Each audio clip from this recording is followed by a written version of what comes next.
Give me just a second. Let me find out what I'm looking for. There we go. There we go.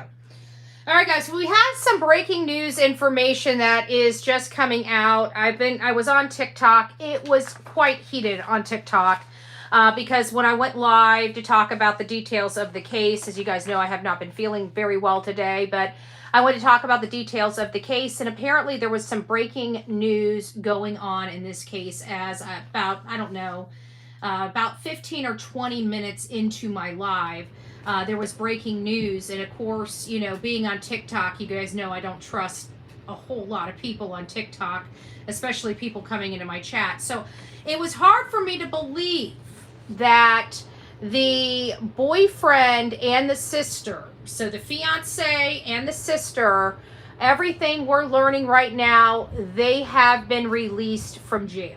Okay.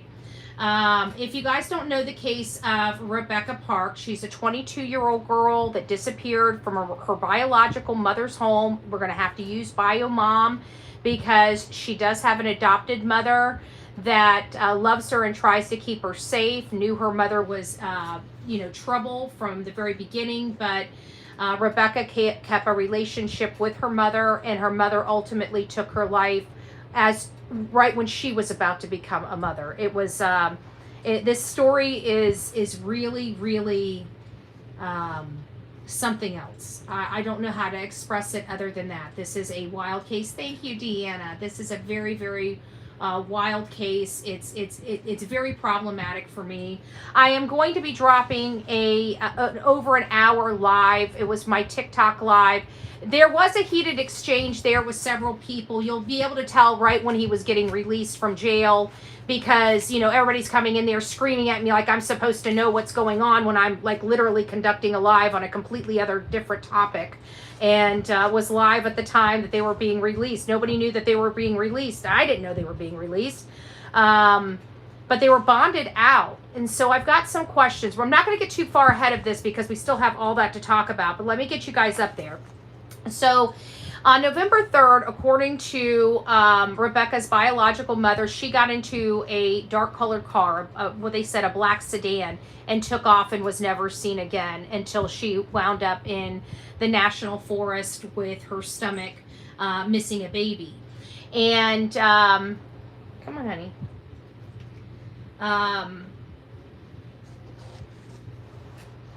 First, it sounded like the fiance was arrested on substance, distribution type charges. And then it's like the sister was, oh, thank you, little sweet thing. It's nice to see you. Thank you. Wow, that was cute. And we had him first. I think he was arrested maybe first, or maybe they were all arrested at the same time. They just knew that these four people had something. I don't know the details of this. I haven't dug into it that deep to find out what all happened, who was arrested at once. We're kind of coming in this about 20 or so days late. We heard about this story about this missing girl. Even Justin For All ran the story about this missing girl. And no, they're not all out of jail, doctor's office. They're not all out of jail, but we've got the fiance and the sister are out of jail. So it sounds like something's becoming clearer to law enforcement, or they bonded out. But I don't know how they could bond out because do we have a troll in here? Oh, that was, okay, we'll put that out. Thank you. I misread that. Thank you for bringing that to my attention. I appreciate that. Oh, I hit the wrong one. Did I hit the wrong one? Hold on. I hit the wrong one. Let me undo that.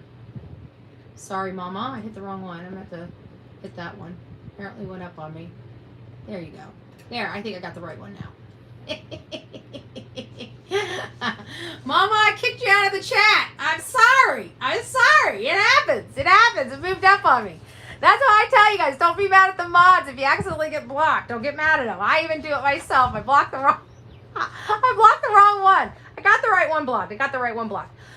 Okay, well, long story short, she disappeared. We don't know why. We were told this lady here had, tampered with evidence, filed a false police report, everything like that. She was put on a $750,000 bond. We didn't hear that the bond was lowered or anything like that. Same with this guy here. He was caught up on, financial charge or not, substance abuse charges. And he was put on $1 million bond, which kind of told you he might have a lot more to do with it than not.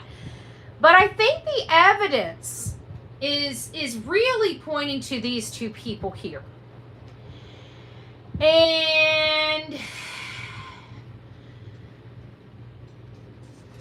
I don't know. I don't know why these people are out. And it sounds like, and I don't know, the people in my other chat were telling me, I'll have to drop it so you guys can see how the whole thing transpired and how this information came to be known. We did verify it. Vine does have a release out right now that Kimberly, as well as, what was his name? I can't even read it. Fowler. I don't remember what his first name is. The Fowler guy. I've got it right here. Where's the boyfriend's name? But her boyfriend, whatever her boyfriend's name is, I don't know why I can't remember his name, but I can't. And Richard, thank you, Richard Fowler. He was out, but I don't understand why. And it doesn't sound like they lowered the bond. It sounds like they were $1,750,000, but everybody in my chat said that they were bonded out by Rebecca's biological dad, which would be Kimberly's biological dad, from jail. And I'm just kind of scratching my head. And we were told that their bonds were $5,000 and $10,000. He had to come up with $15,000 to get them out. So one, how does the bio dad that had no custody of these kids, that these kids were taken from, how does he have $15,000 laying about when he couldn't even take care of his own damn kids, And so I'm just sitting here wondering, because we know he's with the substances, and we know he's, the distribution type of stuff is stuff like that. I would think that Lisa B. Always is singing like canaries for sure. But I haven't seen anything saying the charges were dropped. There's just some weird stuff going on here, because I'm not seeing the charges were dropped. I'm not seeing a court hearing getting back before the judge to lower the bond. So I'm all types of confused over here in Michigan. I don't know how they deal with Michigan. Do they have, like, you can get out on a 1% bond or something? I just seen Matt's mom was just in court. So maybe they did have like a meeting. Maybe they pushed through like an emergency hearing for a bond reduction. The bio dad goes by Fabian. We did learn that. That's right, Crystal Pistol. You were in chat with me. Oh, good gracious. I was sitting here talking, because I haven't gotten that deep into this case. We've gotten into what the details are. I even was diving in this morning about who her biological parents are, and it's like, I guess some people on TikTok are doing some TikTok stuff. We're hardly ever on TikTok. I run shows on TikTok, but I don't use TikTok because TikTok is littered with misinformation. But this one, where they had some people out at the jail, so they were getting actual real detailed information from content creators I've never heard of before. So I couldn't stop the show to go over there and look at the content. Nobody was sending me links to the content. So I had no idea who even Fabian was. So we did learn that Fabian is the biological dad. But again, who is he? And why couldn't he take care of his kids? If he can be out there in the woods searching for his daughters or his daughter, and he can come up with $15,000 to bond another daughter and the deceased daughter's fiance out of jail, why couldn't this man take care of his own damn kids? Why did they have to be raised and adopted by somebody else? I've got some questions here. I've got a lot of questions here. This case is feeling all kinds of weird. I was thinking that maybe she had OD'd at first, and we kind of went over those issues this morning. And then we saw the prosecution. We played the clip of the prosecutor, basically just laying out this, and it sounded horrific what Rebecca went through. Just absolutely horrific. It was shocking. Learning what prosecutors believe happened was just shocking. But we still didn't hear anything about the fiance. We knew that he was charged unrelated. But the sister, the tampering with evidence, the providing the false report. How do you mistake that? You know? And they're saying the girls were taken from their mother at 6 months and 1.5. So again, I beg to ask, why in the world does this father, how does he have the ability? No, I mean, I'm glad he was out there in the woods looking for his daughter. I'm glad he stepped up to the plate. I mean, God bless him for that. I'm not taking that away from him, but I do have questions, because why was somebody else raising his kids when he clearly has resources? You know? So I just don't understand, I guess. But she did just come into a $2,000 inheritance. Maybe that's from her father's side. Maybe he just happened to fall into money too. Maybe he got a larger portion. Do we know where that inheritance came from? We did hear of the inheritance, but do we know where it came from? Magellan, from what prosecutors are charging them with, it sounds like they either know or don't think the baby is alive. That's what I'm thinking, is that I don't know if I think that the baby, hey Magellans, by the way, it's been a while. It's nice to see you. It doesn't sound like oh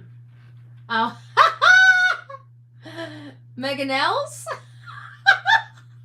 I hate butchering names. I do. You know I hate butchering names. Meganels. If I had to pronounce it with phonics, it would be Meganels. And Meganels? Meganels? Megan L? Megan L? Like Megan and L? Like Megan L? Megan L's? I gotta remember the S. Magellan. I'm just going to call you Magellan like I've been doing for years, okay? It's been a while. It's been a while since I butchered your name. It's nice to see you. How you doing, hon? Back at you, babe. Don't worry, I bet you'd butcher my name too. My real name. Everybody butchers my real name except my mama.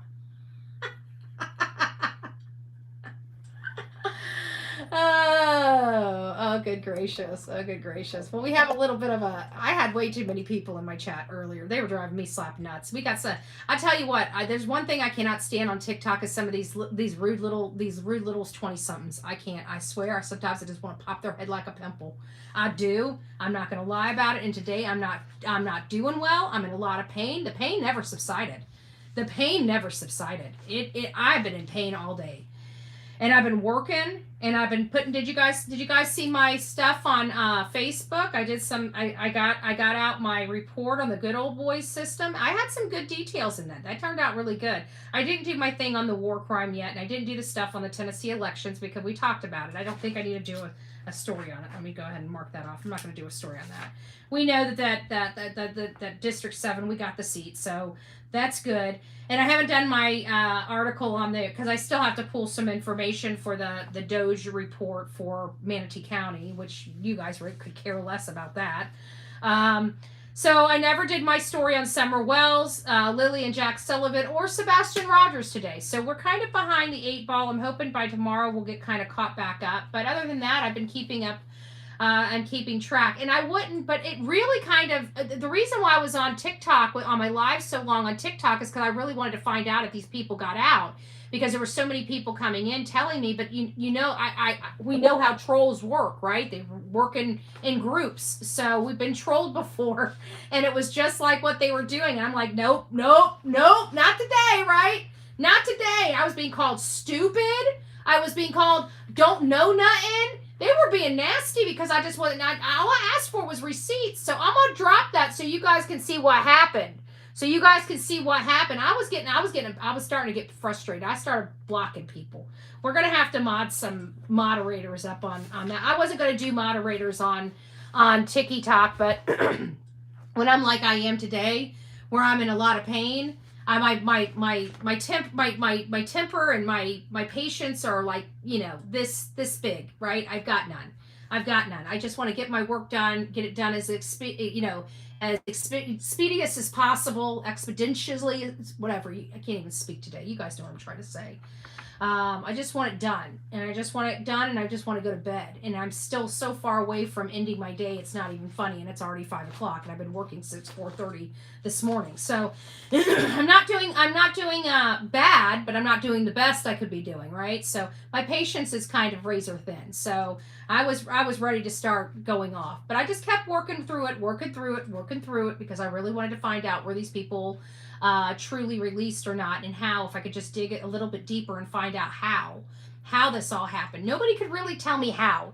There was a lot of theories thrown out from, they started dropping charges, to the bond was reduced, to the Fabian, Rebecca and Kim's dad, letting them, bonding the sister and the fiance out.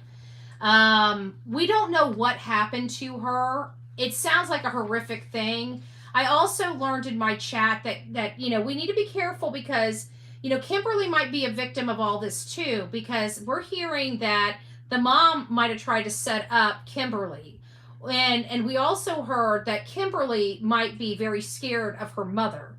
So, even if she may have said something, she may have been coerced by her mother to say it. So I don't want to be, it sounds like these two people are the problem. It sounds like these two people have always been the problem in this family, okay? It sounds like this is the problem. This is the cancer of that family, okay? Kind of like Candace Bly in Summer Wells' story, right? Why did they do this? Why did they really do this? Is it really fertility issue? Does it sound like this woman has fertility problems? I mean, it looks like this is her kid, this is her kid, this is her kid. That's what it looks like. It looks like this lady has no problem having children. And she has no problem being a piece of crap mom. And why would she take her child out that's about to become a mother for the first time to try to steal her baby to have that child ultimately taken from her as well, because she's just a terrible mother? Clearly, when you're slicing and dicing your own kid, you're a terrible mom, okay? Sorry, Courtney. I'm just saying, you're a terrible mother. Terrible. If you haven't woke up yet to realize how terrible of a mother you are, you're like in jail. That's how terrible of a mother you are, lady. Terrible. Good gracious. Good gracious. Good gracious. So we had that, but we did get a lot of good information out, even with all the bickering back and forth and the people just being nasty on there. Some of the people were nice. There were a lot of understanding people. It was just a few people. I mean, we had like 300. What do we have, Crystal Pistol? Like 300 people in there, and there was like a handful. It's like that baker's dozen that really just just wants to be nasty, I think, is kind of really what it was. Because I was reading some people's comments, and some people were just kind of, they were very understanding. I was live. I mean, you can't expect me to be watching what's going on as I'm live. I'm the one that's live right now. I can't be watching other people's live while I'm live. I'm not sure, but it was crazy for sure. Yeah. But there was just some nasty people, and I blocked them, and you could tell they just went into their other account and just came back. So, I just don't like dealing with people like that. But it was crazy for a little bit, but the good people stuck around for, until all that got worked out. But we did find out that it truly is true. There's no question about that Kimberly and Richard are out of jail. They're not in jail anymore. They were bonded out. They're classified as bonded out. Now, again, I don't have the details of that. I don't know if charges were dropped, bond was reduced. I know nothing. Okay, I'm not going to speculate on it. I didn't even know. I wasn't going to believe until I had receipts that these two people were released from jail. I was not going to say that they were released from jail, but I can tell you we got Crystal Pistol and me and you in here, which was in the TikTok when all of this was breaking off. And I can tell you it has been confirmed conclusively. This is not speculative, okay? Richard and Kimberly are out of jail. They've walked, okay? Now, again, I know people are going to say, what about the charges? I don't know. We do know that they have to be back before the court on the 9th. Today is the 3rd. Today is the 3rd. So in 6 days, they have to be before the court. I guess, well, hey, Mama Bear, it's nice to see you. I guess we will get some more information on the 9th of what happened here, because I don't know. It sounds like maybe they had nothing to do with it, guys. You know? It sounds like they may not have had anything to do with it. Hey, K-Bears. Nice to see you. No sign of baby. No, I have heard zero about the baby. But guys, I mean, we have to think of it like this. This woman was missing for 21 days, 3 weeks before her body was found. And the cops were already in. I have to think that if they reported her missing on the 4th, that child lost his life on the 3rd. They cleaned up any evidence, because if they were successful at being able to keep the baby, then they wouldn't have reported her missing. They would have disposed of her and waited several months and did whatever they needed to do. Trust me, I kind of see how they were going to be able to work this. Thank you for becoming the newest member of this crazy family we call the Coffee Club.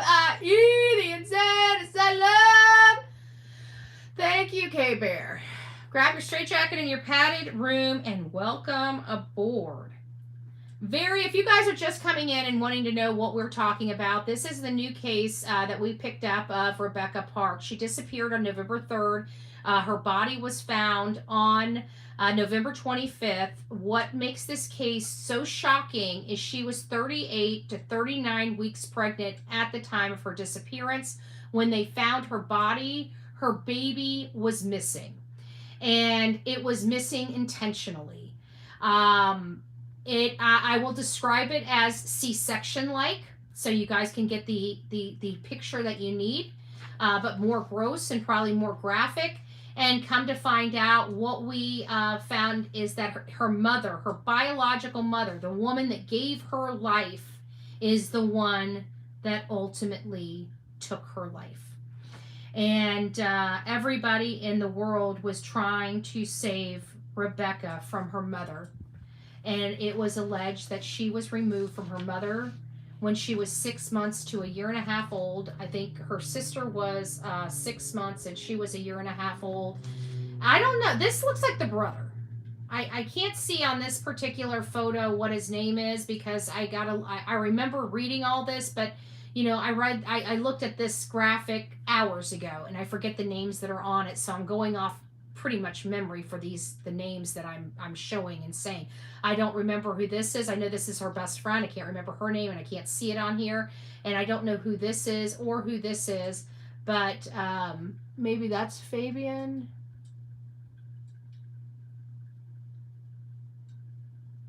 I see mother.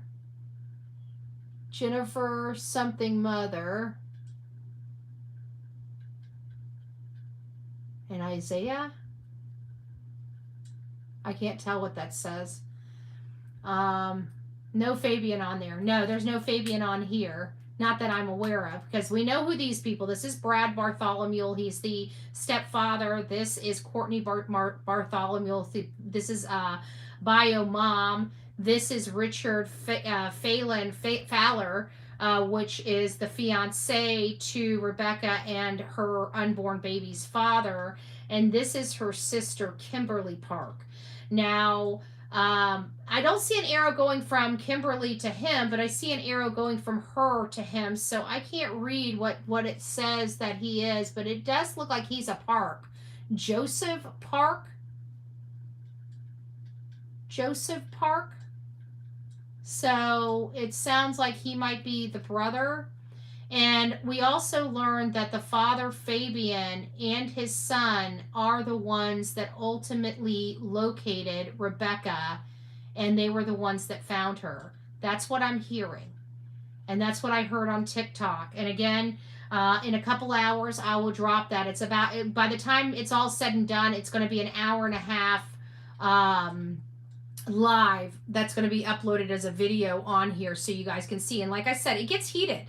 It gets very, very, very heated. You guys can't see the conversation because TikTok doesn't put the comments on there, but you can absolutely hear the hostility in my voice. Like I start blocking people. I don't play that. You guys know that. It's Joseph Ayton. Okay, so not thank you. Says roommate. Thank you. I couldn't read. Even the glasses, they don't help me when I'm on this way. If I was on the in the studio on the regular computer, I'd have been able to read it no problem. Thank you for reading that for me, Tab. I appreciate that. So we have the roommate. So it sounds like it's her roommate. So that explains the arrows from him and her. So they were living together, and this was the roommate. Thank you for clarifying that for. I couldn't read it. Thank you. It's Paige. Next to her, Paige, mom, Jennifer, and then Isaiah, Jennifer's husband. Okay. So this is the adopted. Oh no, this must be her best friend's mom. Because there's no arrow. That's what I'm seeing. Because there's no arrow coming from her. The arrow is coming from her best friend. So this must be her best friend's family. Best friend's mom, best friend's dad. Is that what I'm reading? Okay. Okay, that makes sense. Well, we'll see this on the big screen tomorrow. I'm hoping that I'm feeling a little bit better. I even went out to try to play ball. Delilah only went out today to play ball for 5 minutes. I couldn't even play ball with her more than 5 minutes. I was hurting so bad. Do we know why her previous kids were taken away? I have to think substances, but I didn't. You know, let me just see if we got it here. Hold on, let me look and see what we have for a history. Give me a second. Background.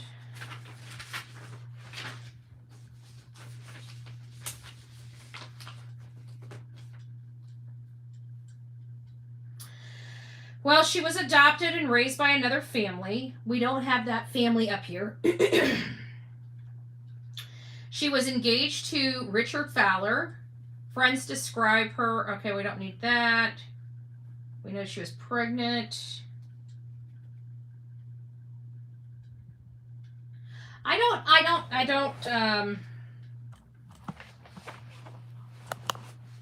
don't know. It doesn't really say anything. It doesn't say. I don't know why. I think we're gonna have to find that. We're gonna have to find somebody that's willing to talk about her history. You know what I'm saying? Because I don't think we know why she was taken. I'm sure somebody does, but everything that I've been reading, I don't recall it having. Let me see if I can. Let's chat GPT.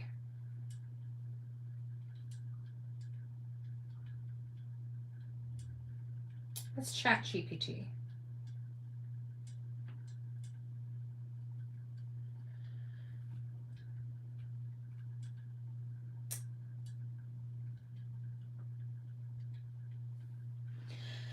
Rebecca Parks, 22 years old, disappeared in Michigan. What do we know about why she was adopted? Do we have any information or any articles that might identify whether her mom was abusive or on substances? Why was she taken out of Courtney's home to begin with? And do we know what age she was taken out of the home? Let's find out. See what it comes up with. I mean, why not, right? I wanted to. Oh, it's okay. Things happen. Listen, if you can't, you can't. You know.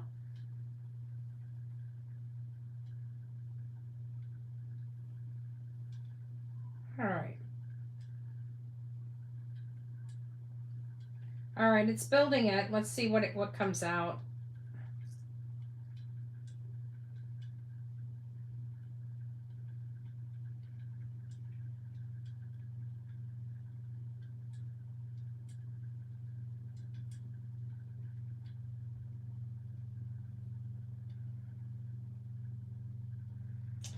It's still writing, but I think we got enough here we can go with. So,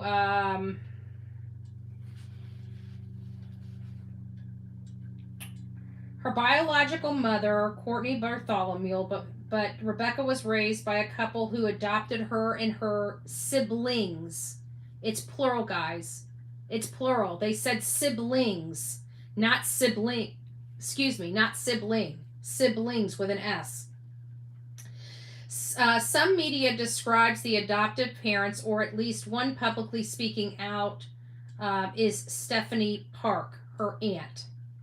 During the recent arraignment, a prosecutor said Bartholomew's did not raise her.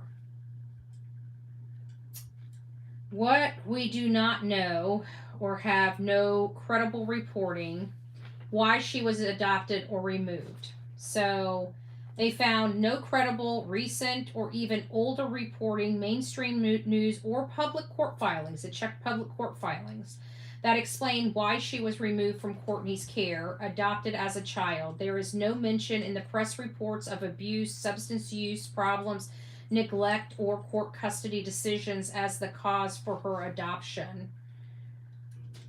None of the latest December 2025 articles dealing with her murder and disappearance provide background on her childhood circumstances or a prior removal. In fact, local news coverage emphasizes that her biological mother did not raise her, but offers zero details about when she was removed or for what reason. What about allegations of the mom being abusive or on substances? As of now, no credible mainstream news article links Courtney Bartholomew to past abuse. Ooh, you know what we can do? We'll pull a background report on her and see if I can find any charges that might lead us to some ideas of what she's doing. Be Kind says she said Rebecca's two young sons, ages 3.5 and 2, are in her care along with Kimberly's nearly 1-year-old daughter. She had 2 other children. Rebecca was a mom. They took her away from her babies. Oh my gosh. That's horrible. Do we know why she lost her son? Did Courtney lose her sons? Is it? She said Rebecca's 2 young sons. So Rebecca had 2 young sons.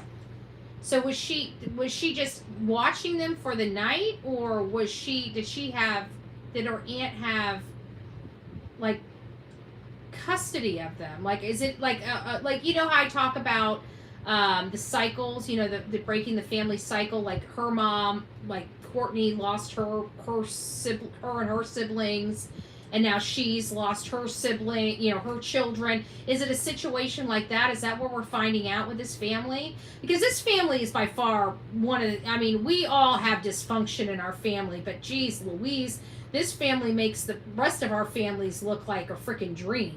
Okay? I'm just saying. Groovy Gal, it's nice to see you. Hey, hey, hey.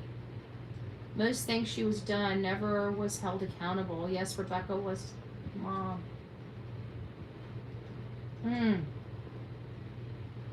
I don't know, Jekyll. I don't know. Monsters, that's who does it. I mean, nobody with a freaking heart can do it. Yes, Stephanie had custody of Rebecca's 2 boys. How dare anybody? So that leads me to believe that there's substances involved. I don't know. I don't understand how these people just don't, So that's just awful. So we don't know you know, what happened, what were the reasons why Rebecca and her siblings were taken away from her mom beyond the horrendous charges in this case. The motive for this killing has not been publicly disclosed by prosecutors. We have heard that it may be that Courtney may have wanted to have children and couldn't. What does it say here? Kimmy has a daughter. So.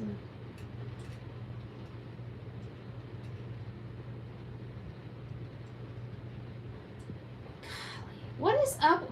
Why did this is I just don't understand why people, if you know you can't keep your kid or you have no ability to take care of your kid, why do you just have? I don't understand why people continue to have kids. It just blows my mind. People's families, like aunts and uncles and grandparents, they didn't ask to have these kids, to raise these kids. They will because they love their family and they want to take care of their family. But damn it, they didn't ask for it. She had some mental illness, some trouble. She said she was a loving person, but she had her problems. She deserves to remember as a sweet girl. Yeah. Well, it's just she definitely didn't deserve this, even if she was on drugs or just not the best mom in the world. Doesn't really matter. She didn't deserve to lose her life. She didn't deserve this to happen to her. Nothing. Nobody deserves anything like this. Nobody. Period. But I appreciate you sharing that. It's heartbreaking. She knew she was not able to take care of the boys. She wanted them to be raised like she was raised in the home she was raised in. Yeah. If it's not drugs, RSOs everywhere. That's one thing we did find out, is that there are RSOs everywhere. Because I keep wondering, why these people don't look like the most savory people. Like her mom, it's just, I just can't. I can't. So we don't know anything about that. Oops. Let's see where we were. As of now, there's no credible evidence, mainstream articles linking Courtney to past abuse. Oh, yeah, we got that. We already did that. That information, the age at which she was adopted or removed from her biological mother's home, is also not included in any current public-facing court filings or news coverage. So only private people that have heard from the family will probably have that information. Oh, it's me, Jen. Thank you, love. I appreciate that. Welcome to this crazy family called the Gotham Club. Indian saying assalam, happy Cappy. It's nice to see you. You are part of the family. Thank you, my friend. Thank you, Jen. I appreciate that. None of the major reports, arraignment coverage, suspect charges, etc., delve into her early life or why she was adopted. I'm sure some of those things will come. And I heard her adoptive mom is breaking her silence. So I'm gonna be reviewing all of that.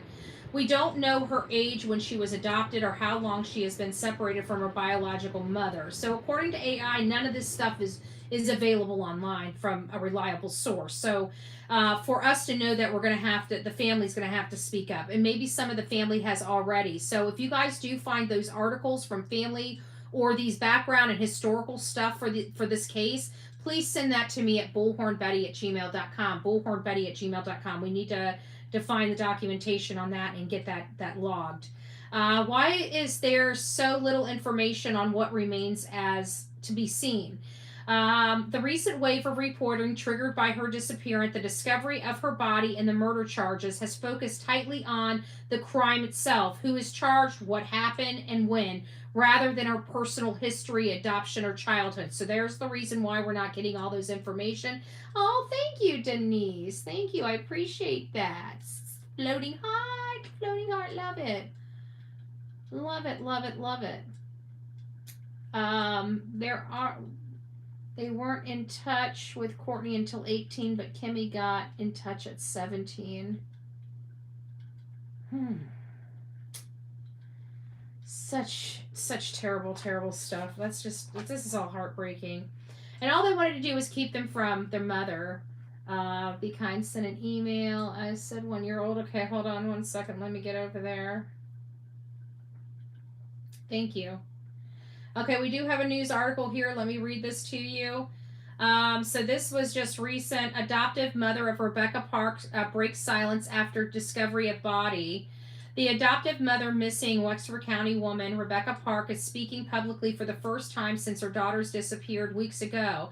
Stephanie Park said Rebecca was adopted at 1 year along with her younger sister Kimberly and an older brother. So she does have an older brother. So there's the siblings.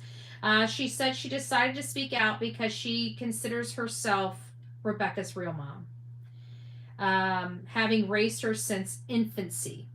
So now we have some more clarification. Infancy. She was an infant when she was being cared for, and this is Stephanie Park. Stephanie Park, and she is Rebecca's real mom.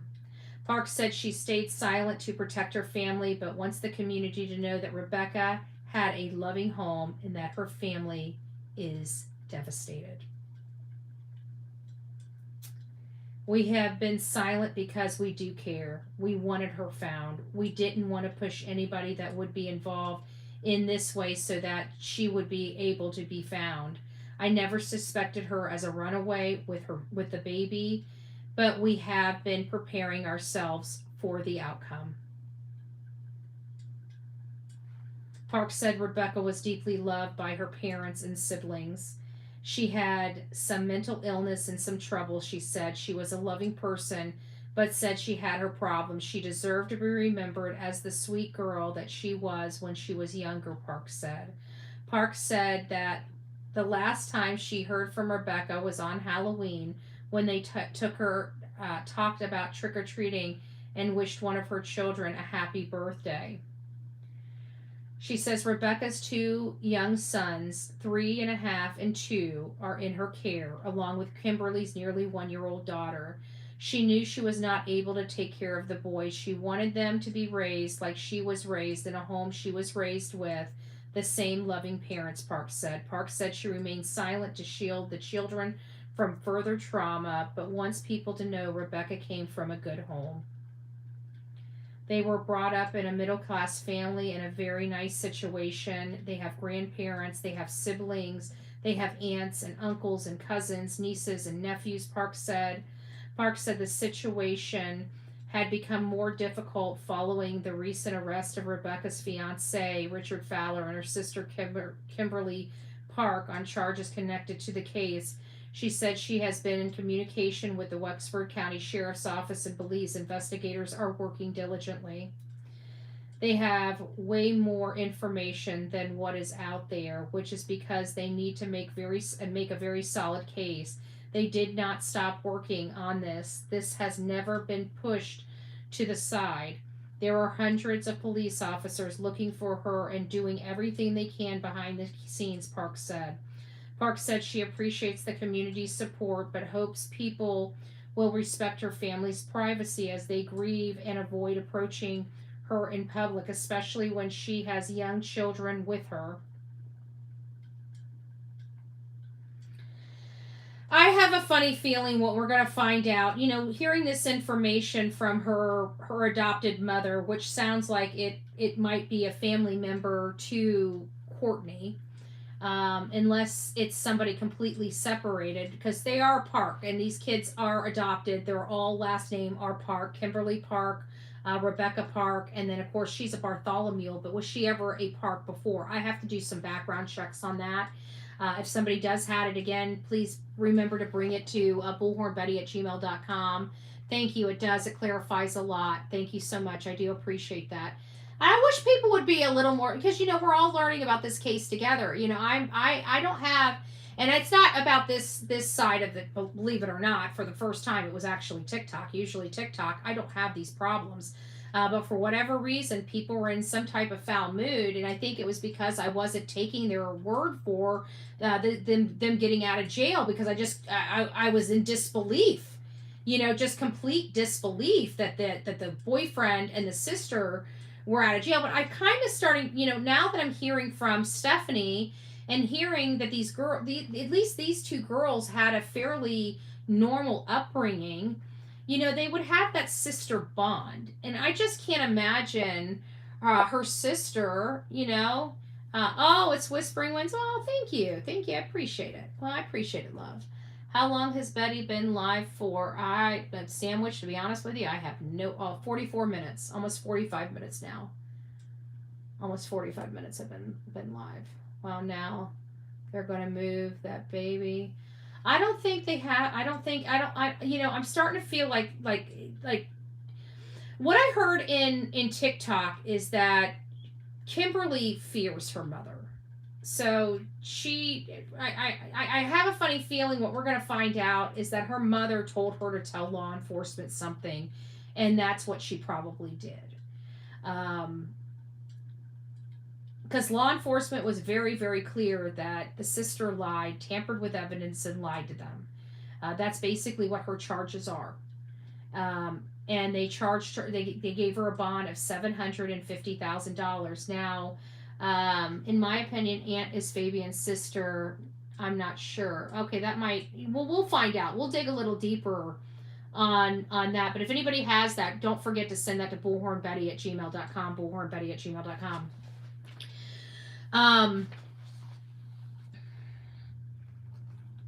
They were very clear on Kimberly's charges. And so it makes me wonder why Kimberly would lie for her biological mother. But it sounds like they were trying to talk, and have a relationship with her mother. I don't know how long they've had this relationship with their mother. It is alleged that they've had them 17 and 18 years old, that they didn't have them she wasn't in their life very long before this happened. But we're all still trying to figure out what in the world's going on. Earth to Ashley, I hope you're doing well. Who are you speaking to? Earth to Ashley. There's literally an Earth to Ashley here.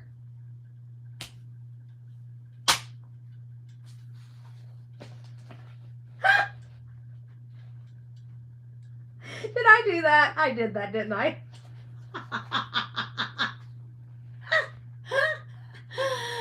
Oh, well, Earth to Ashley, it's nice to see you. Maybe we need to have Earth to Betty. Earth to Betty.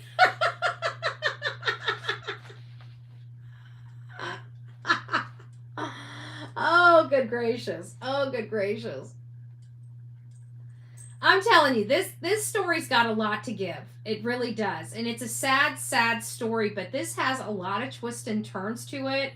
It's got a lot of just you want to know what happened. Like this case is so far out there. It is a case like this is going to, I almost want to say like it's a once in a lifetime case, but it's kind of not. I know that in my lifetime I've heard of another case like this. Okay, it was many, many years ago. I remember of another person that had their child removed, and it was very graphic, very disgusting. It was very horrific, and I remember it. I don't remember the person's name. I don't remember what state it was from. I don't remember a lot of the details, but I do remember that specific detail. So it's not really a once in a lifetime case, but I think what makes this case so bizarre and so gripping is the fact that it's a biological mother that did this to her own pregnant child. And then, of course, when you dive into it and you realize this mother was not in this child's life, you know what a piece of garbage this mother was. It's like, it's obvious that this mother was a piece of garbage. I'm still giggling to myself. I know it's hard not to. It's hard not to. I get it. Courtney threatened Kimmy and her daughter to stay quiet, but TT talked to Kimmy into going to the police and telling what she knows. Okay, well, that's good. Yeah, I will tell you, for anybody that's watching this or comes across this or whatever, If you're ever in a situation where you've witnessed something bad, I'm going to tell you that one of the weird things is you don't want to stick your neck out for anybody. When certain elements of a case are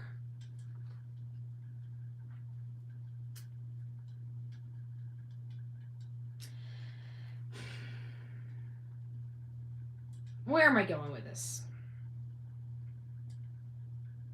Whenever you find yourself in trouble, okay, with anybody in trouble, or somebody in trouble, you're never going to want to stick your neck out for them, okay, especially to certain things. Like if they did, a robbery or something like that, and you know they did it, but you don't know, like you've heard, but you know they would have.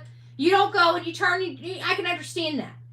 But when you know that there's a homicide involved, don't ever lie. Don't ever lie. Just go and clean yourself. If you had nothing to do with it, don't allow yourself to be your own liability. Go and get in front of it. When something's too far, it's too far. It's sad the mother had a second chance to love her daughter, and this is what she does. It's heartbreaking. And it's just like that. It is just like that, Jennifer. You hit the nail on the head. It is just like that. Kimmy was on a live. She said Rebecca is gone, and it wasn't OD.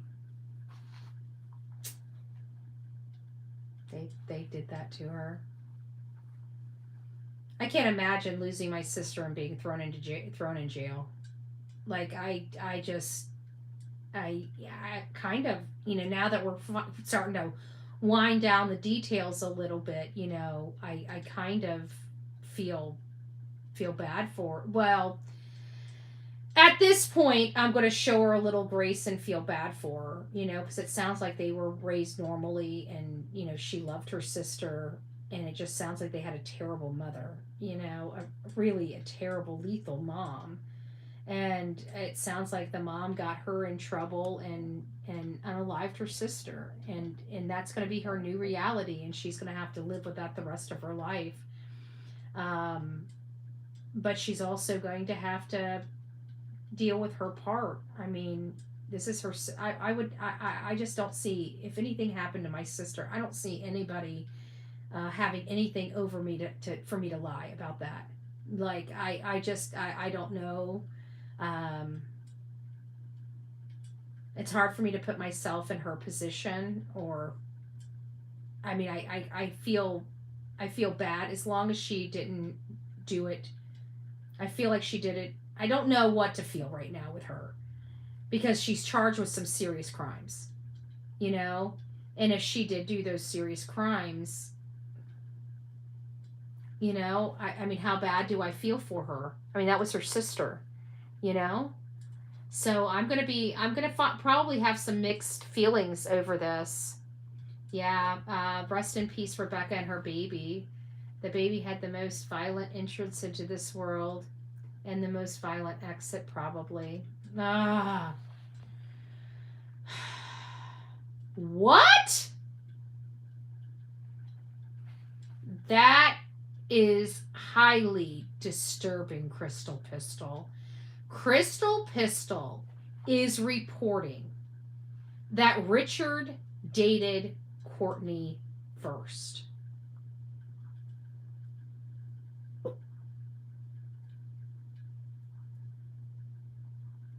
That is highly disturbing. How in the world did Rebecca get involved with somebody like Richard? If she comes from this great middle-class home, why in the hell would she get involved with a bum like Richard?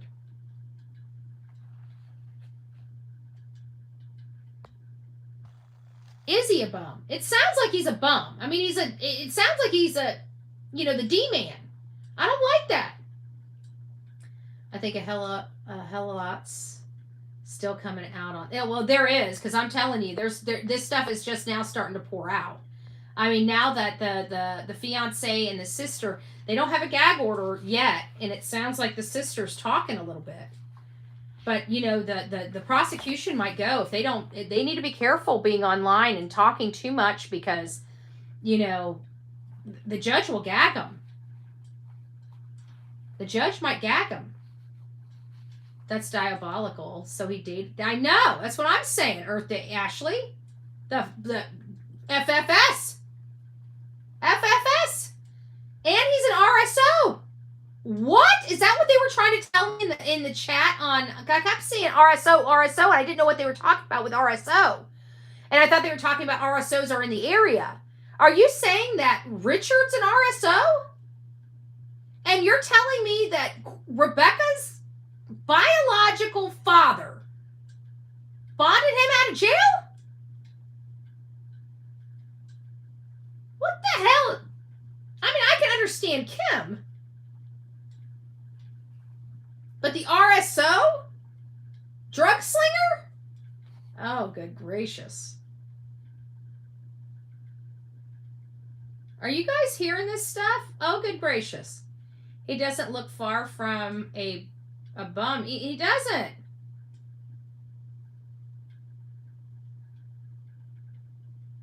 Mom did chat? No. Do you have that?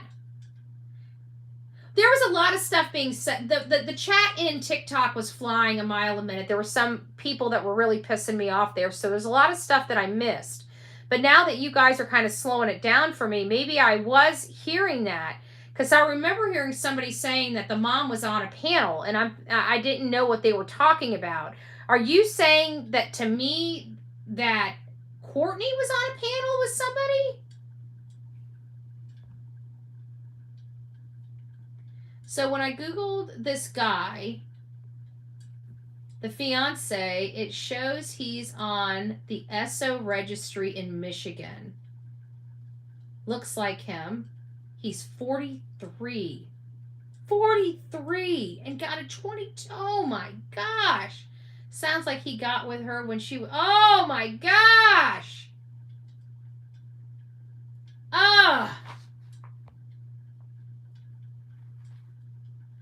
That scares me even more for what Rebecca. Oh my gosh. She did an interview on TikTok. This is Bio Mom. Do you guys have that? Hey, Serenity. Justin said the fiance, roommate, and stepdad are all RSOs. What?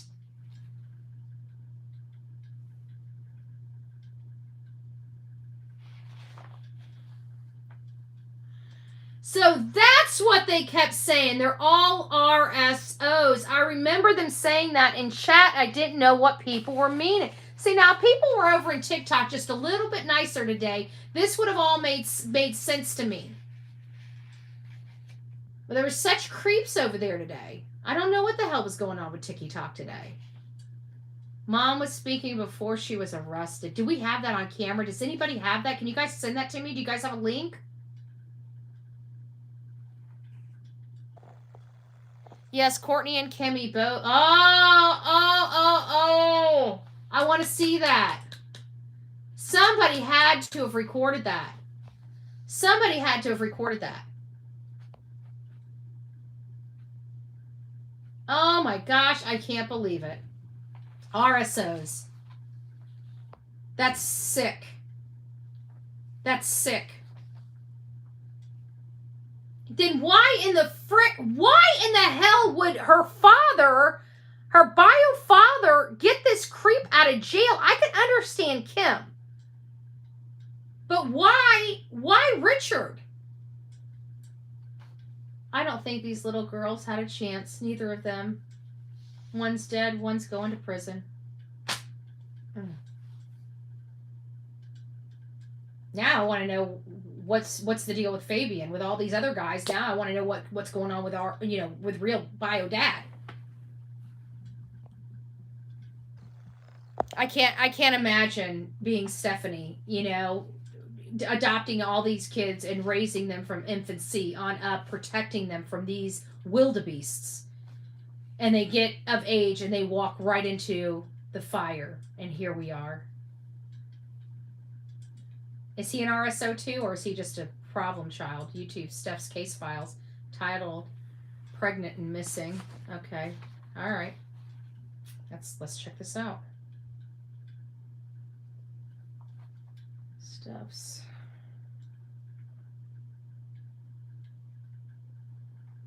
It's titled Pregnant and Missing. Let me just write Pregnant and Missing. Pregnant and missing.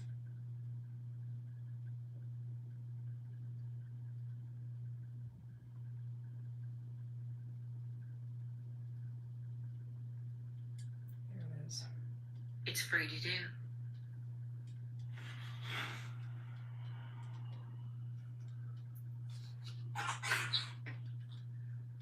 Okay, so I will start with the whole thing that I said about the hit. Becca was there when Randy did what he did. And then she went to another guy, which is her second baby daddy. Who's talking? And he went. Who's talking first? Can somebody tell me who's talking first? I got it pulled up. It's an hour. That's what I want to know. I don't know who's talking. Does anybody know who's talking? That's Courtney. So this person here's talking about a hit. So she's already setting this bizarre. Is that what I'm understanding? I just want to know. So that's Courtney. Okay. And the first thing that was said out of their mouth, we only had 44 seconds that are talking about a hit. A hit. Like a pew-pew hit. Right? So let's go. We're going to listen to the first 44 seconds again. Let's go back. It's free to do.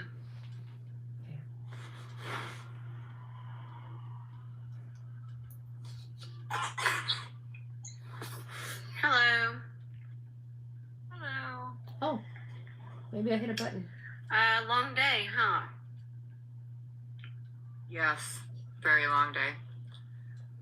Okay, so I will start with the whole thing that I said about the hit.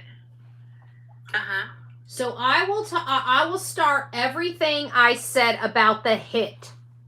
So she's already setting up this bizarre, whacked out story.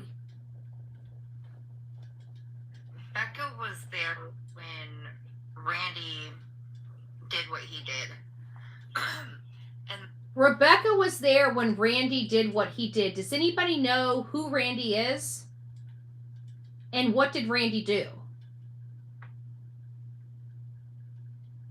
She was there when Randy did whatever he did. And she's talking about a hit. So she's trying to put this off on a dude named Randy? Let's keep listening. We're not far enough in. Let's just keep listening. And she went to another guy, which is her second baby daddy. And he went to jail, and Becca didn't. While he was in jail, when they put him into prison, he put a hit on her. He was brutal. So baby daddy put a hit on her. That's the story of Courtney. That's the story of Courtney. Baby daddy put a hit on her. Yeah. If I heard this story from my mama, I would have known she was full of shit.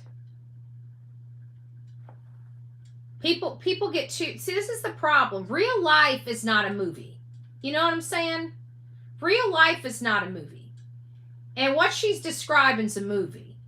It's an action movie, right? It's a thriller, drama, action, all combined, right?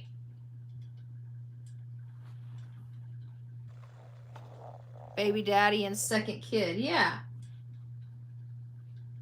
If you listen closely, you'll hear she's being coached.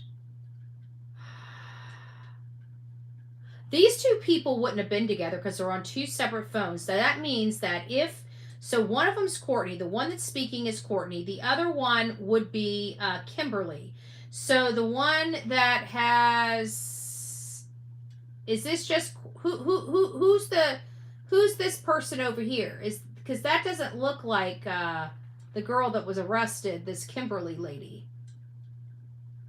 That's a girl with dark hair in front of like wood stuff, or unless it is her. I guess it could be her. She just had longer hair, maybe. All right. Well, let's just keep listening. Murdered in prison, and there's still a hit on her. Still a hit on her. When I asked, and True Crime can say this, when I asked Kimberly about the rugs, she was very vague. She didn't want to talk about it, but she said that she was a CI and that there was a few things going on Friday. I did hear whisper. I did hear a whisper when she said Kimberly was a CI. She's trying to say Kimberly's a confidential informant. And she's talking about rugs, which if anybody's been on social media, that's what people do because TikTok. I won't do that. It's drugs, substances, something like that. I'm not going to say rugs. I mean, I will do a little bit on TikTok because TikTok's highly sensitive, but I'm getting over that too. I'm saying murder, kill, whatever.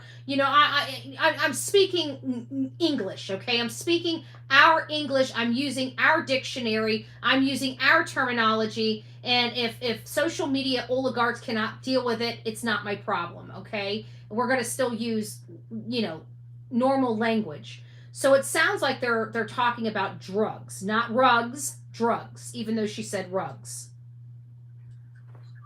I don't want to get into it too much. I heard somebody whisper and cut her off when she started saying CI, and I just saw Stephanie's head turn a little bit, like, okay. But she said that she was working for Wexford County. Who was? Kimberly. Kimberly is an informant? Mm-hmm. I don't... That's what she... Okay, this is just the interview. So I can tell you right now that Kimberly is not on this interview. I'm looking at Stephanie. Stephanie is not the one giving the interview. So I finally figured it out just for clarification, just for everybody to know. So we've got Stephanie over here. This is her right here. And so she's listening to this conversation. And this content creator is the one asking this person the information. And so she's listening to her ask her questions. So this is the person asking the questions. And Courtney's the one answering the questions. And Stephanie's just kind of over here listening to the questions. I just wanted to clear. Now that I understand what's going on here, I wanted to make sure you guys knew it. So we don't have Kimberly on here, but we do have Courtney telling this really wild story about a mafia hit, basically. Her daughter is so important that she, the second baby daddy, want to hit her, okay? We know that's bullcrap. Even the story itself just sounds too made up. It sounds way too made up. But let's keep going. We're not going to listen to all of this, guys. This is good stuff. We're going to go over this stuff first thing in the morning. Shoot, we still have Summer Wells we've got to do.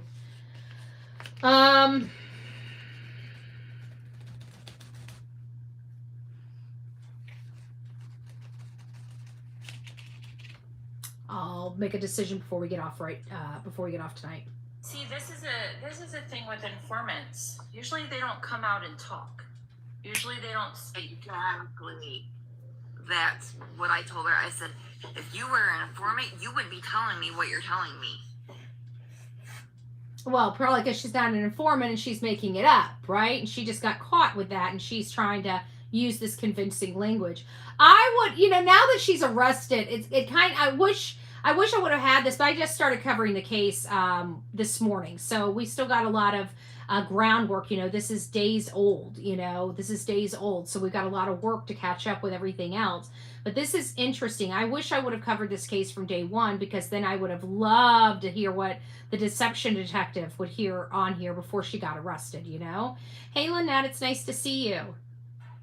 And things aren't making sense. Her house has never been searched. Interesting. So, and when it comes to This house hasn't been searched. Hold on.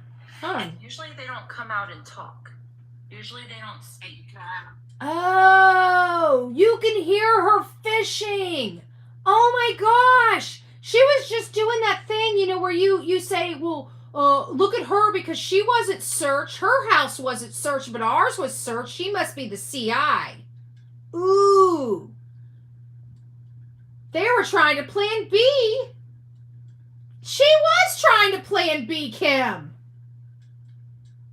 Right here on this show. She killed her one daughter and tried to plan B her other one. What? What a piece of you-know-what. That's what I told her. I said, if you were an informant, you wouldn't be telling me what you're telling me. And things aren't making sense. Her house has never been searched. So, and when it come to the ones that were going to help us search for Becca, the recovery group, she would not give them the pin to the phone that we went and got from Rich and gave to the recovery group. She wouldn't give them a pin. She wouldn't even try to give them a pin. So they handed the phone over to Wexford County Sheriff's Department and backed away. Well, that's probably what they should have done. They shouldn't have been going into, I don't care, any volunteer search group should never be trying. Listen, I'm going to tell you right this. I've done a lot of searches. I have done a lot of searches. I have been out there in a lot of different terrains all over the United States. And there is not one time that I would ever pick up a phone or try to unlock a phone that is linked to a missing person case or their demise. You leave that product right there. That should have been, they chose to back away and give the phone to law enforcement. Law enforcement should have been the first one with the blessed phone. Period. Not this company, not the family. Law enforcement should have been the only people with this phone. That right there irritates me hearing somebody say that. Okay? Just to let you know, guys, and I'm going to tell this, and I beat this into you guys. If you're ever out there searching for somebody and you see something that could be construed as evidence, you do not touch it. You mark it off. You put a placeholder on it. You round it off. You get somebody to come over there and check it to see if it's evidence, whatever the case may be. But one thing you do not do is touch it. Sometimes you got to get a stick, and if there's a box or a crate, and you got to lift and look up under it. But if you look up under it and it's something, you put it right back the way you left it, and you move out and you go get somebody that can help you. You do not become the investigator, okay? You're only out there to search for a human being, and if you find evidence, you need to notify somebody immediately. Do not touch it. Courtney, you just dropped a bombshell on us here. I'm sorry, but I've got a million things. So now Stephanie's talking. So it sounds like there's two people on here interviewing her. The one that's in the box above her, and then Stephanie next to her, and it's just Courtney. Going through my head on what the hell happened to my daughter. And I'm trying to figure all this out, but everybody's like coming at me for no reason when I'm trying to get the truth out there of what happened. Wexford County. As soon as I heard that sentence, no matter where we were, no matter where we are in the case, I would have said something's not right there, because she's worried about what everybody else is thinking about her, and there's a lack of urgency or concern in her voice. There's a lack of urgency and concern in this woman's voice, and she is all too concerned about what other people think of her. And those are very, very, it's not that always is equivalent to a red flag. It's a red flag for me, okay? Usually parents that are concerned where their children is, they don't act like that, they don't talk like that, and they could care less what people think about them. Okay, you guys have seen me. You know, I used to care about what people thought about me. I was that nice person when I came out here. I wanted everybody to like me and all this other stuff. Now I don't give a shit. You like me, you love me, you hate me. I don't care. Okay? We're going to be here tomorrow. Rain or shine. So you can not like me, doesn't matter. Just keep coming. Keep showing back up. Keep showing on back up.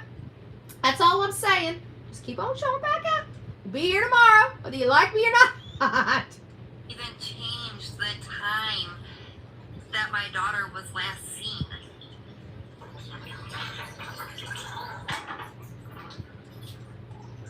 So, Go ahead.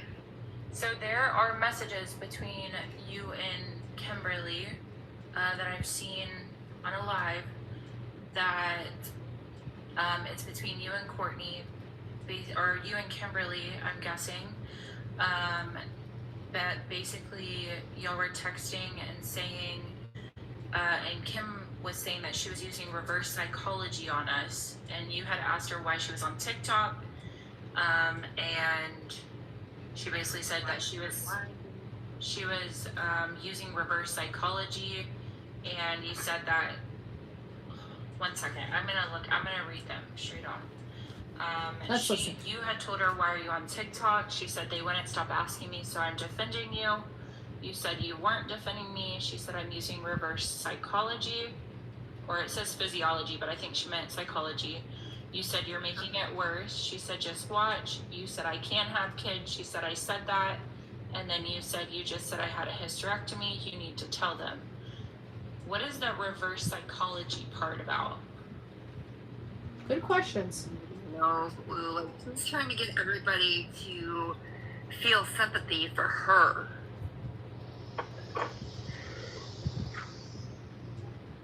Do you Like, know? she only I'm sorry. cries when you look at her. I'm sorry, you cut out. What'd you say? I said she only cries when you look at her. That's the only time she cries. Like, I will tell you, I've watched Stephanie for years. Okay, I've watched her on TikTok. She's got a TikTok account. You know, come back here, bookmark me so you can come on back. Right? I like her. She's a sweet person. She's got a cool. She's got a great head on her shoulders. Great head on her shoulders. You know, there's a lot of content creators I'd like to be like. Right? She's one of those calm, cool, collected. Everything Betty's not. Right? I'm a little passionate. I get a little spunk in there. You know, I get a little bit of, you know, rage. You know, little. You know, I'm a 90s woman. Right? I'm a 90s woman. So it's like, you know, she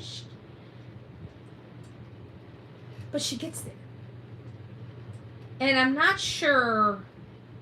I have to think that she knows already, because I know already.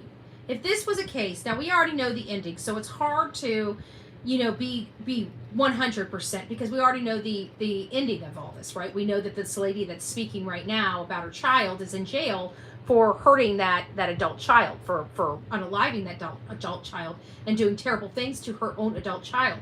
And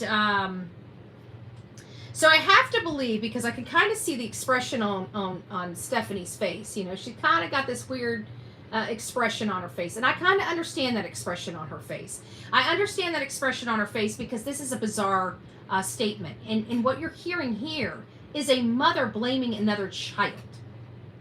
Okay? It went from blaming the guy at the jail to now blaming the daughter, the other daughter. And I have to think that Stephanie, because I've watched her for so many years, and she's really on it. She's got a good head on her shoulders, like I said. I have to think that she's getting the same vibe. Like, this ain't right. This is not how mothers act in a situation like this. Why? Because we've seen mothers act appropriately in these situations. This woman sounds like Katie Proudfoot. Okay? This woman sounds like Katie Proudfoot on any freaking day she's talking about Sebastian. It sounds like Katie Proudfoot. Katie Proudfoot, Katie Proudfoot, Katie Proudfoot. And I have to believe Stephanie knows that. She's kind of got this weird look on her. Hey, I want to show you. Like, she got a weird look. Like, look at, hold on. Let me see if I can get this right. Look at that face. Look at Stephanie's face. She's like, huh? Is she really just accusing her other daughter of, huh? Right? Oh, good gracious. Let's listen. I'm trying to stand Like she's... for my kid. Oh! Stephanie just rolled her eyes! I just saw her roll her eyes! We're going to have to go over this tomorrow. We're going to have to go over this tomorrow on the big screen. I'm going to try to fix my my vertical. I noticed that vertical. It's splotchy. It's ooh, I don't like that vertical. That vertical should be just as smooth as my horizontal. So I know what I got to do. I got to go in there and I got to adjust my bit rate. I think I need to bring it down to about 4350. I've got it up to 6,000 on that one. I think that's what's causing the problem. So I'll bring it down to 4350, and I think that should resolve all my problems on the horizontal side. I just got to remember how to change my bit rate. So once I get that figured out, I will get the horizontal looking good. So, but this, I just saw Stephanie roll, like she rolled her eye. It was a big roll. Like this lady didn't see her. I hope she didn't see her. It was a big eye roll. You couldn't miss it. Okay. And she's like faking it. Like it doesn't even bother her. And it bothers the fuck out of me. Sorry. Stephanie, well, you accept, like, huh? Like, I think Stephanie's face is not, I think Stephanie's face looks like a face of disbelief. I really feel like this is like the face of absolute disbelief, right? For my language, but it bothers me so bad that I can't even get off my couch. Oh, look at that. We got somebody that I hold free rent in their head. It's so nice to see you. Aw. Aw, I must be number one in your world. What would you do? Like, literally, what would you do without good old Betty, right? Apparently, I must be on your mind, like, literally just on your mind 24/7. You must wake up and say, what's Betty doing? You must eat lunch saying, what's Betty doing? You must go to bed thinking, what is Betty doing? I just got to know. I just got to know. Maybe she'll pay attention to me today. Maybe I'll get her attention. Maybe, just maybe. Maybe. Oh, oh, oh, oh, oh. I feel for you. No one likes you. You got no friends. You don't know what to do. We're so sorry for you. But we love you too.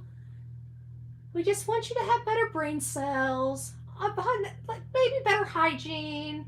Maybe a moral compass. And you even got Delilah stretching too. We are here for you.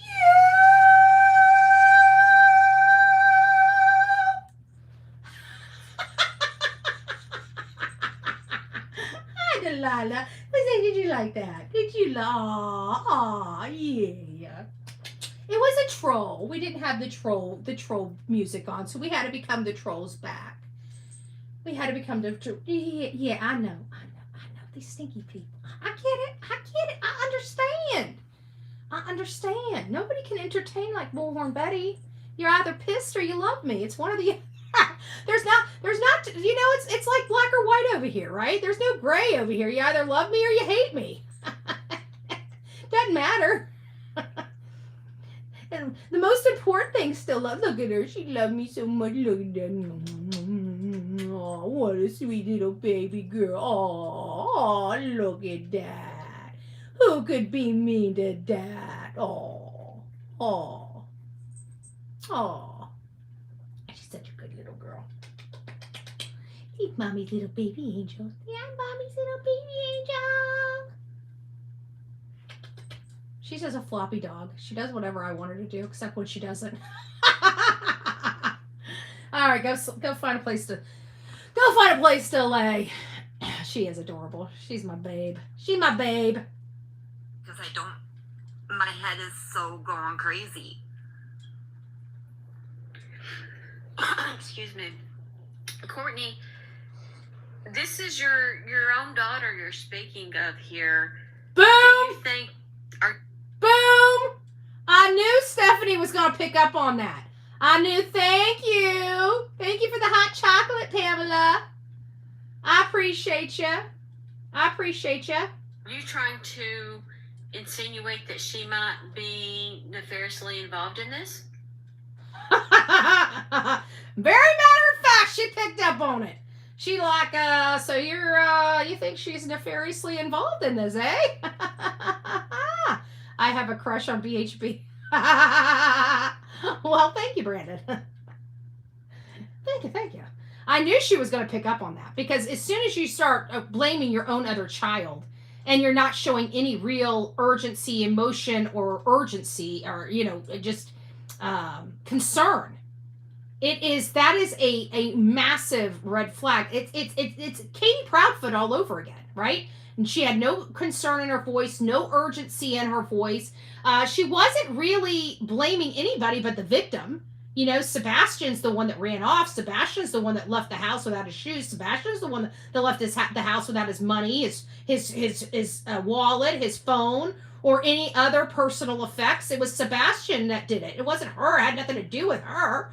This is completely 100% Katie Proudfoot we're listening to. The difference is that this mother's blaming the other child, and Katie Proudfoot's blaming her own son. Hey, Laura. I hope you're having a good night. Yep, being just like Katie.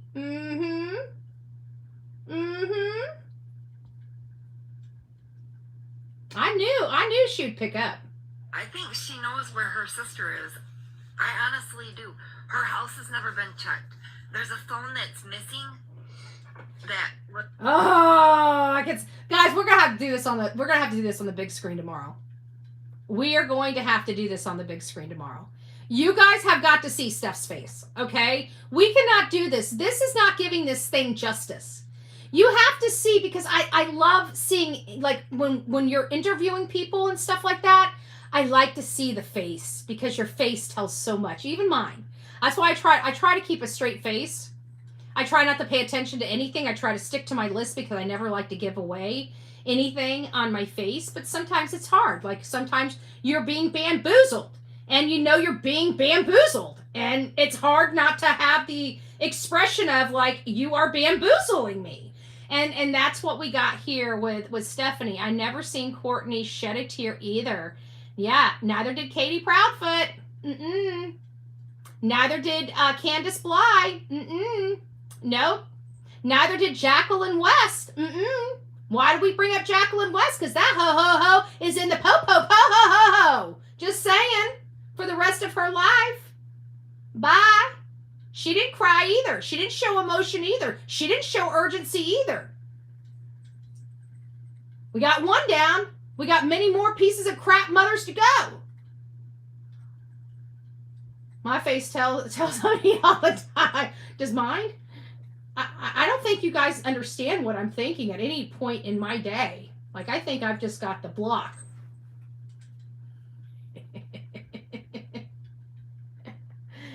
We're going for pissed and erratic, okay? If we can get the behavior of always pissed and always erratic, we're doing a great job here on the Bullhorn Betty channel. I'm just saying. I can't even play poker. As soon as I saw Courtney cussing protesters, I immediately thought Chris Proudfoot. Boom! I told you they have the same behavior, do they not? They had protesters out there. Good for you guys. Whoever was out there, good for you. Good for you. I love that stuff. I eat that stuff up. You know why? Because once upon a time they wouldn't be there. Don't tell me one person can't make a difference. Not that there weren't always, there have been protests in the past. We saw, that one lady we were just talking about, Casey Anthony. There was a few protesters in front of her house all the way back when. TikTok and locals were out there 2 nights. Good for them. I love that shit. Once upon a time, there would have been nobody out there. There would have been nobody out there. We changed the world. I'm sorry, we did.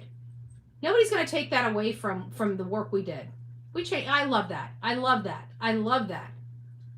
I remember once upon a time, remember when we first started out And I whoever's been here with me, you guys know when we first started out, I told you there's going to be a time when I want to see other people doing this, where we're not having to travel all over the country, that we have people over in California that'll get up and stand up. You guys remember me telling you guys that?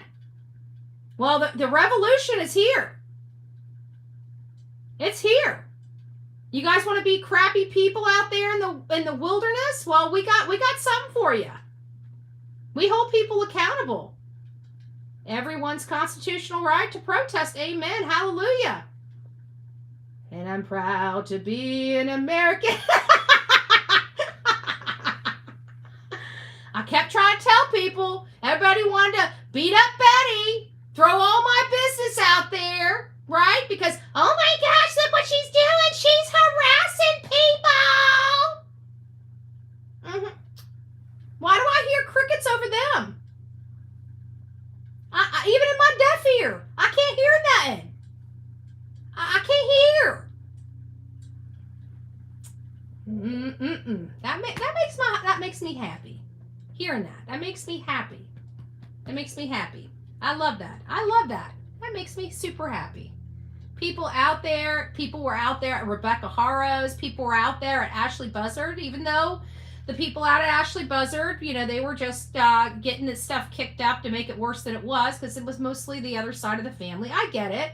And again, I feel bad for the other side of the family, but I'm a truthful person, and at the end of the day, they did wrong. They started this. They should have been supporting that mother, but they were trying to take the first dive at taking her kid and throwing her. No, that's just wrong. I will never, no matter what, ever. I always try to do the right thing. Sometimes there is no right answer, right? There just isn't. There's no good answer. Something's never going to pan out well, but that's not the case here. They could have done something more. They could have made the family work, and they all thought that removing the family was the best. But at the end of the day, the mother has the right to do that, and they do not.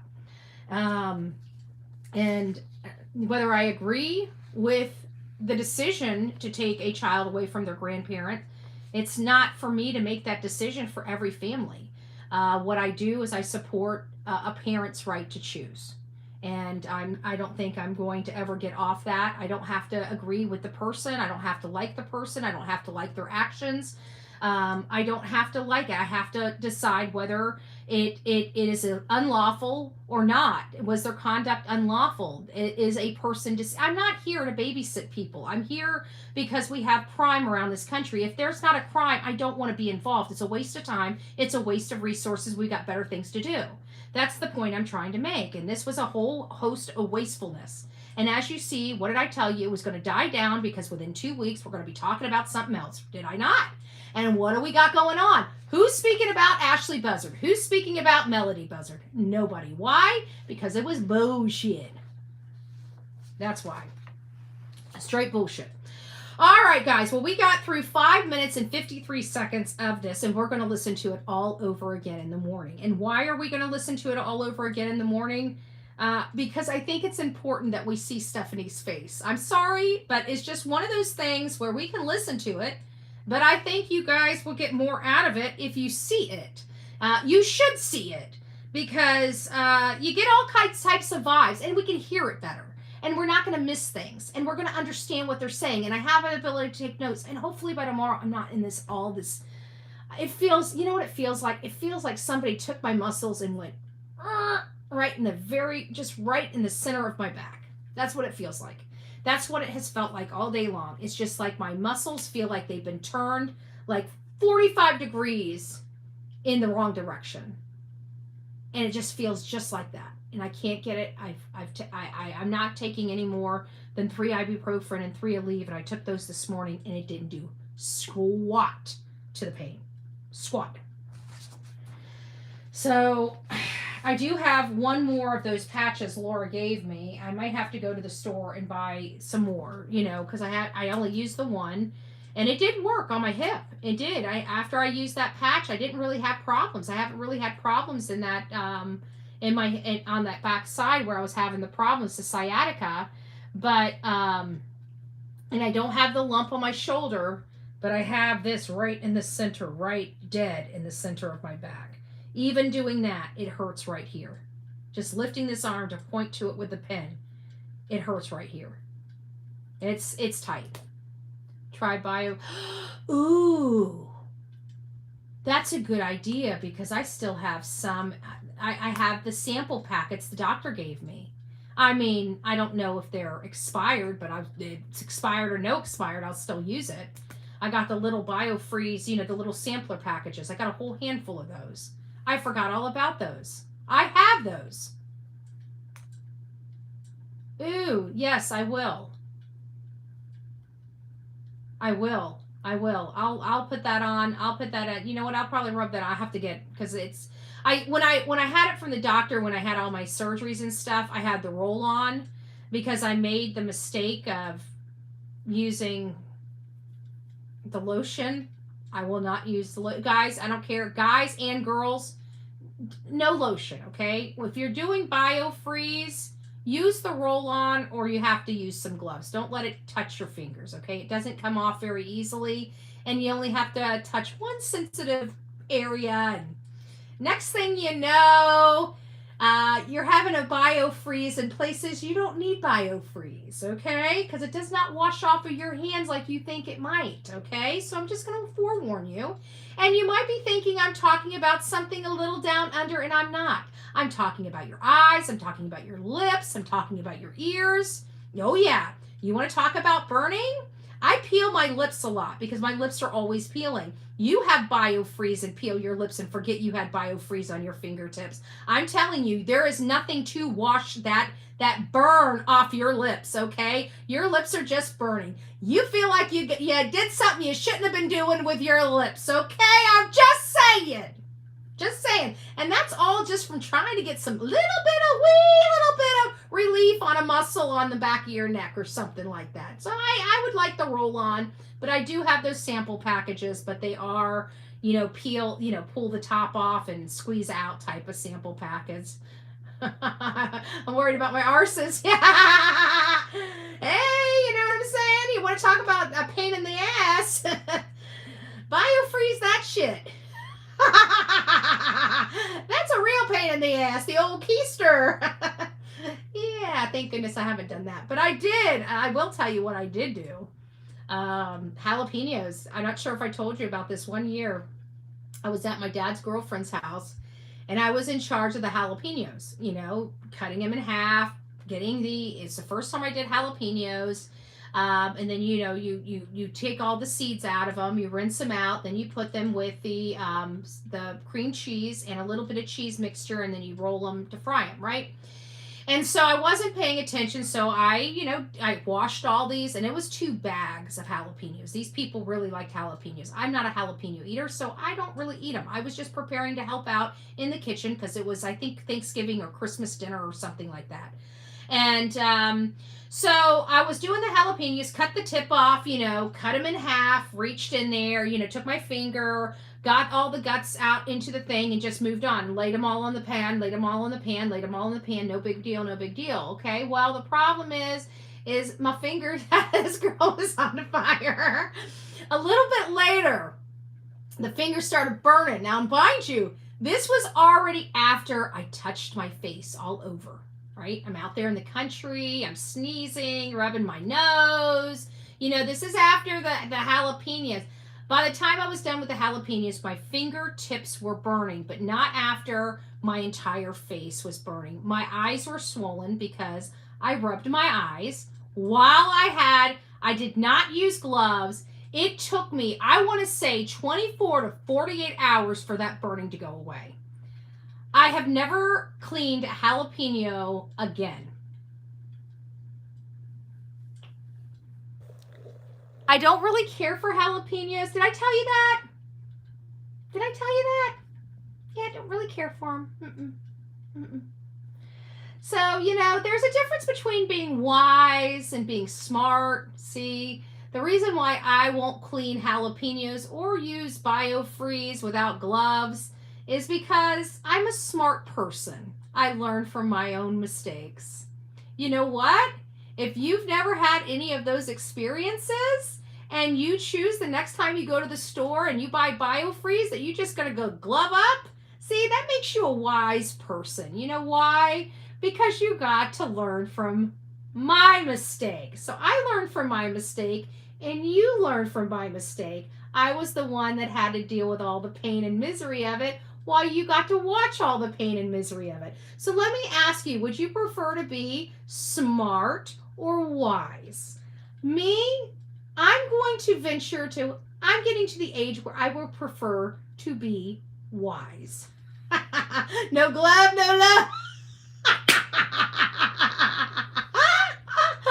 Touche, sandwich. Touche. All right, touche. All right, now that we are off, like way off the reservation with our conversation, that's going to be it. We're going to come back to this crazy case of Rebecca Park. This is shocking.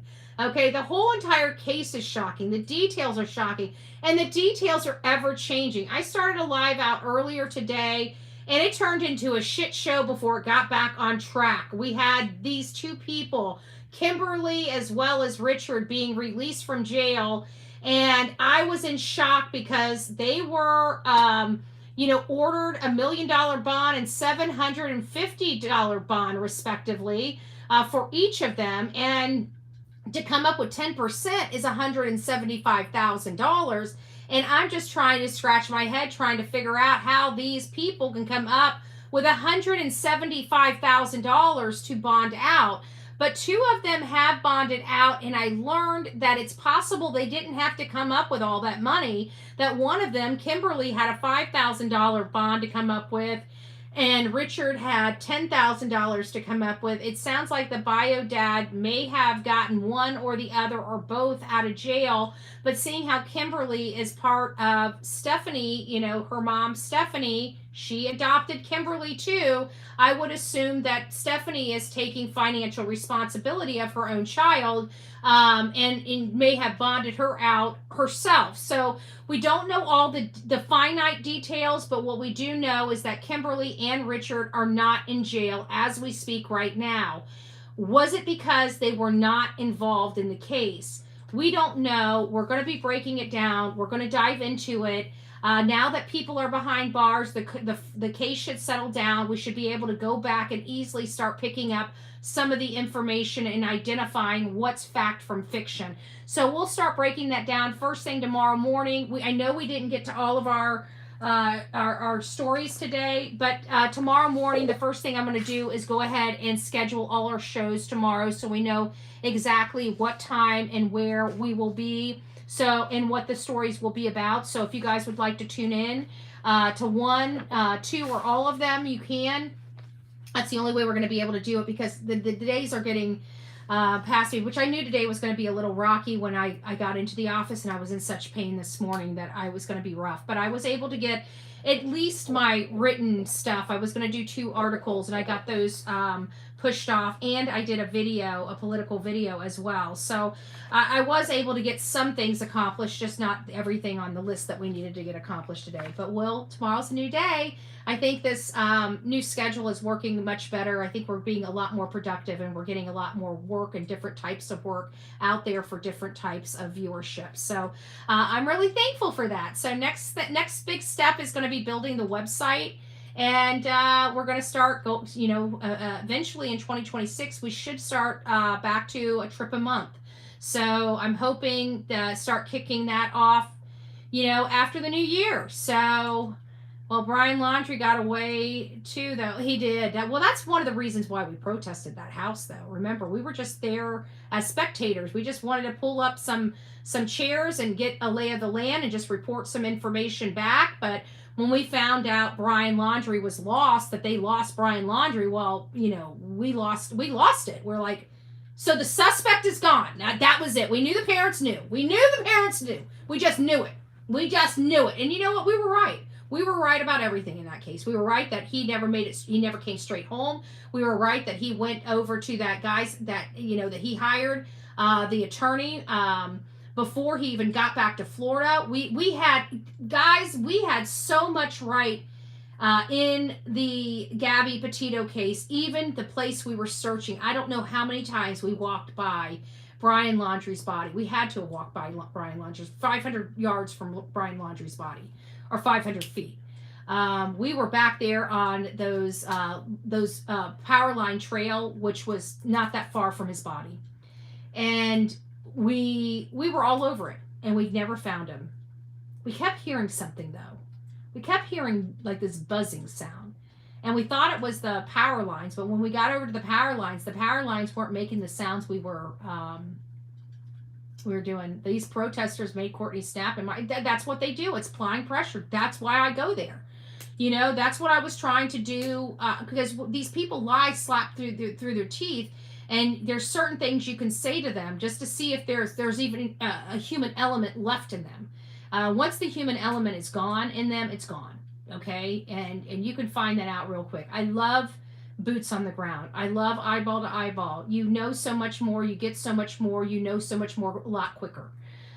Boots on the ground's the way to go if you're really looking for information. Doing it like the way we've been doing it for the last 2 years, this is the hardest stuff to do. Do you guys know how much time I spend in research? It's ungodly. It is ungodly how much extra research we have to do when we're home, landside, so to speak. When we're not out there, boots on the ground.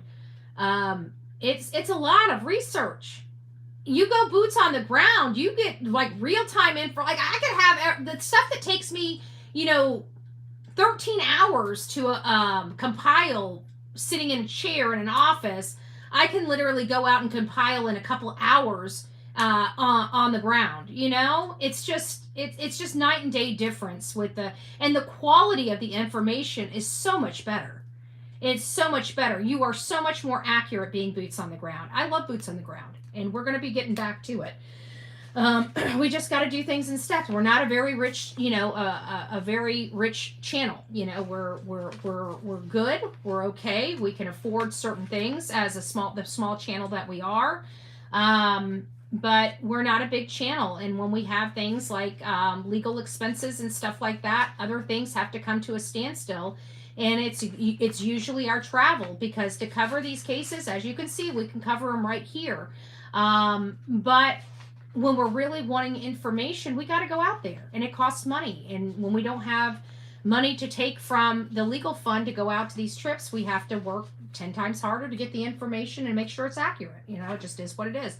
It's part of the job. So we have to make concessions, and that's the concessions that we make. Mental pressure, like Daniel Martel. Together we can, yeah.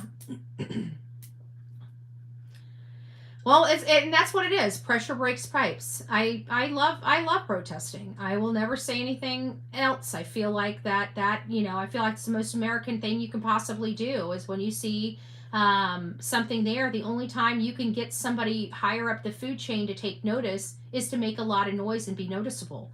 I learned that a long time ago. It's paid off for me. I got a proven history that, being loud and obnoxious gets attention. It gets the attention you need where you need it. And it's something that that I work very well. As you guys can see, I'm a normal person, very calm. You guys have seen me very aggressive. You guys have seen me very assertive. You guys have seen me passive aggressive. You guys have came back. I've been here talking. It did reconnect. Are we still out?